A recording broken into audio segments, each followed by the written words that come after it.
Ready? అరుచుకోకండి, అరుచుకోకండి. అందరు రండి. ఎస్ఐలు సిఐలు రెడీయా? ఉన్నారు, ఆయన దగ్గర ఉన్నారు. రాజమండ్రిలోది వేరే అఫెన్స్ అండి, that is abetment to suicide. Meritorious service entry అంటారు. So we're trying to recommend them for that, MSC అంటారు. Thank you.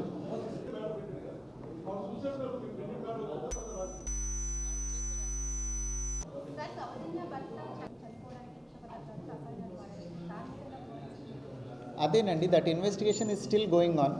We will let you know any facts that. Kakinada Sarpavaram police స్టేషన్లో 260/25గా రిజిస్టర్ అయిన ఒక సెన్సేషనల్ మర్డర్ కేసు గురించి arrest నిమిత్తం ఈ press meet పెట్టడం జరిగింది. దీనిలో ప్రీకర్సర్ మీకు అందరికీ తెలుసు.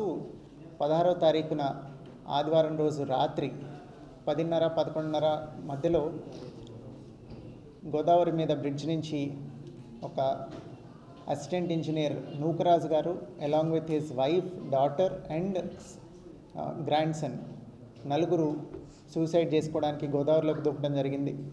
ఆ తర్వాత రోజు పొద్దున్న రాజమండ్రిలో కేసు నమోదు చేసి దర్యాప్తు చేయడం మొదలుపెట్టిన తర్వాత నూకరాజు గారి సూసైడ్ నోట్ ఒకటి దొరకడం జరిగింది. దాని ఆధారంగా రాజమండ్రిలో అబేట్మెంట్ సూసైడ్ కేసు రిజిస్టర్ చేశారు. ఆ తర్వాత నూకరాజు గారి డాటర్ ఎవరైతే ఉన్నారో సౌజన్య గారు, ఆమె ఇంకొక సూసైడ్ నోట్ రాయటం జరిగింది. ఆ సూసైడ్ నోట్ ఒక స్కూటీలో దొరికితే దాని ఆధారంగా భాస్కర్ రెడ్డి గారి దగ్గర కంప్లైంట్ తీసుకొని, భాస్కర్ రెడ్డి గారు అంటే సౌజన్య గారి హస్బెండ్ జగదీష్ రెడ్డి గారు ఎవరైతే ఉన్నారో ఆయన తండ్రి గారు భాస్కర్ రెడ్డి గారి దగ్గర కంప్లైంట్ తీసుకొని సర్పవరం పోలీస్ స్టేషన్లో ఆ సూసైడ్ నోట్లో ఉన్న కంటెంట్స్ ఏమైతే ఉన్నాయో వాటిని బేస్ చేసుకొని ఒక మర్డర్, ఎక్స్టార్షన్, ఫోర్స్ఫుల్ కన్వర్షన్ ఇవన్నీ ఇంక్లూడ్ చేసి ఒక ఎఫ్ఐఆర్ రిజిస్టర్ చేయడం జరిగింది. ఈ ఎఫ్ఐఆర్ రిజిస్టర్ చేసిన తర్వాత ముందు సూసైడ్ నోట్లో ఎవరైతే సాదిక్ ఖాన్ రెస్పాన్సిబుల్ అని రాశారో ఈ సూసైడ్ నోట్లో కూడా సౌజన్య గారు రాసి సర్పవరంలో ఏ కేసు అయితే రిజిస్టర్ అయిందో దానికి లింక్డ్ సూసైడ్ నోట్లో కూడా ఈ సాదిక్ ఖాన్ అనే అతనే కారణమని రాసి ఉండటంతో అతన్ని ముద్దాయిగా చేర్చి అతని కోసం వెతకటం మొదలుపెట్టాము. మొదలుపెట్టిన తర్వాత it was a very gruelling chase across 5 states. Sadiq ఖాన్ని వెంటపడి it is an example of meticulous police work. చాలామంది రాజమండ్రి డిస్ట్రిక్ట్ పోలీస్, అట్లానే Kakinada district police, east Godavari district police, అట్లానే కాకినాడ డిస్ట్రిక్ట్ పోలీస్ కంటిన్యూస్గా ఎఫర్ట్స్ పెట్టి more than 10 teams have been deployed రకరకాల ప్లేసెస్లో. ఒక చోట నుంచి ఒక చోటకి ఇతని మూవ్మెంట్ ట్రాక్ చేసుకుంటూ ఈ ముద్దాయిది ఫైనల్లీ అతన్ని మీరట్లో అరెస్ట్ చేయడం జరిగింది. మొన్న అరెస్ట్ చేసిన తర్వాత అక్కడ కోర్టులో ప్రొడ్యూస్ చేసి మీరట్లో మ్యాజిస్ట్రేట్ ముందర ప్రొడ్యూస్ చేసి ట్రాన్సిట్ వారెంట్తో ఇక్కడికి తీసుకురావడం జరిగింది. ఈ కేసులో ఇంకా ఫర్దర్గా ఇన్వెస్టిగేట్ చేసి ఎవిడెన్స్ పూర్తిగా గ్యాదర్ చేసిన తర్వాత we will charge sheet the case at the earliest. అట్లనే ఈ కేసులో ఎఫర్ట్ పెట్టిన చాలామంది ఇన్స్పెక్టర్స్ ఇప్పుడు మీకు ఇక్కడ కనిపిస్తూ ఉన్నారు. ఇక్కడ కనిపిస్తున్న వాళ్ళందరూ నార్మల్లీ ఒక కేసు అంటే ఒకళ్ళు ఇద్దరు ఎవరు ఐఓ ఉంటే వాళ్ళు కనిపిస్తారు. ఇక్కడ ఐఓ గారు ఇక్కడ లోకల్గా ఎంక్వైరీ చేస్తూ కోఆర్డినేట్ చేస్తూ ఉంటే మేమందరం ఇక్కడి నుంచి కోఆర్డినేట్ చేసి అడిషనల్ ఎస్పీ అడ్మిన్ గారు ఇక్కడి నుంచి రకరకాల టీమ్స్ ఎక్కడెక్కడికి వెళ్ళాలి అనేది కోఆర్డినేట్ చేసి so many inspectors have been cent out side. ఎక్కడ లీడ్ వస్తే ఆ స్టేట్ కల్లా పంపించి కొత్త భాష, కొత్త ప్లేస్, అలాంటి ఎన్విరాన్మెంట్లో కూడా అందరూ చాలా కష్టపడి పనిచేసి ఈ అరెస్ట్ ఎఫెక్ట్ చేయడం జరిగింది. So I congratulate the team who has worked very hard to ensure that justice is done. ఇప్పుడు ఇవాళ సాదిక్ని రిమాండ్కి పంపించడం జరుగుతుంది మ్యాజిస్ట్రేట్ ముందర ప్రొడ్యూస్ చేసి. ఫర్దర్ ఎవిడెన్స్ గ్యాదర్ చేసిన తర్వాత we will charge sheet the case at the earliest. నేను చూడలేదండి ఏం లేఖ చూపించారో. నా దగ్గర అయితే సౌజన్య గారు రాసిన లేఖ మీద కట్టిన కేసు ఉంది కాబట్టి ఆ లేఖ గురించి నేను మాట్లాడతాను.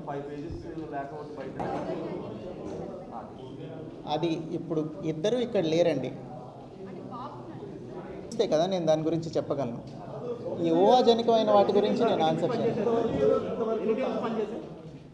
మోర్ దాన్ ఈయనకి ఫ్రెండ్స్ ఎవరైతే ఉన్నారో ఈ షూటింగ్ రిలేటెడ్ ఫ్రెటర్నిటీ వాళ్ళలో కొంతమంది దగ్గరికి వెళ్ళి ఫోన్ పోయిందని చెప్పి డబ్బులు పోయాయి, ఒకరోజు షెల్టర్ కావాలని చెప్పి ఇట్లా ఆయన ఎక్కడికక్కడ వాళ్ళకి మాయమాటలు చెప్పి షెల్టర్ తీసుకోవడం జరిగింది. ఏదైనా చేయొచ్చండి. కేసులో ఫ్యాక్ట్స్ ఏమొస్తే దాన్ని బట్టి we will charge sheet the case. Investigation is still going on. Arrest ఇప్పుడే జరిగింది. ఎఫ్ఐఆర్ చేసి 4 రోజులైంది, ఇప్పుడు అరెస్ట్ జరిగింది. ఫర్దర్ ఇన్వెస్టిగేషన్లో ఏమొస్తే ఎవిడెన్స్ దాన్ని బట్టి we will charge sheet the case. ఆయన కల్పబిలిటీ ఇంకా ఎస్టాబ్లిష్ కాలేదండి. ఎస్టాబ్లిష్ అయితే పెడతాం.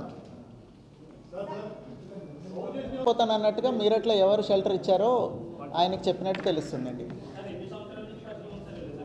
దగ్గర 2 సంవత్సరాల నుంచి అండి. దగ్గర 2 సంవత్సరాల నుంచి so far as per facts. First pro shooting అకాడమీలో అండి, ఆ తర్వాత స్కూల్లో కూడా జాయిన్ అయ్యారు. రేయాన్స్ రెడ్డి ఏ స్కూల్లో చదువుకుంటున్నారో ఆ స్కూల్లో కూడా ఈయన రైఫిల్ షూటింగ్ కోచ్గా జాయిన్ అయ్యారు. సో ఖచ్చితంగా తీసుకుంటాం. సో దీనిలో మోస్ట్ ఇంపార్టెంట్గా I want to appeal one thing through media to everyone. ఇట్లా ఏదైనా సమస్యలు ఉంటే మీరు సూసైడ్ చేసుకునే బదులు మీరు వచ్చి మా సహాయం కోరితే we will be able to help you. చాలా దారులు ఉన్నాయి కంప్లైంట్లు చేయడానికి. డైరెక్ట్గా వచ్చి కలవచ్చు, వాట్సాప్ చేయొచ్చు, కాల్ చేయొచ్చు. ఇప్పుడు మీకోసం అనే ఒక పబ్లిక్ గ్రీవెన్స్ రిట్రసల్ సిస్టమ్ ఒకటి ఉంది. ఇట్లా ఏదో ఒక ఛానల్లో if you reach out to us we will be able to help you. దయచేసి క్షణికావేశంలో ఏ సమస్యలు ఉన్నా కానీ అవి తీర్చలేనివి కాదు. వాటి కోసం ఇట్లాంటి ఆత్మహత్యలకి పాల్పడకండి దయచేసి. System is there to help you, we are there, police is there to support and help you. ఎక్కడైనా ఏదైనా సెన్సిటివ్ మ్యాటర్ ఉంటే మీ ఐడెంటిటీ సీక్రెట్గా ఉంచమంటే కూడా మేము ఉంచుతాము. దయచేసి ఇట్లాంటి వాటికి పాల్పడొద్దండి. ఏదైనా ఉంటే మీరు కంప్లైంట్ చేస్తే ఖచ్చితంగా police will attend to all your problems. Thank you.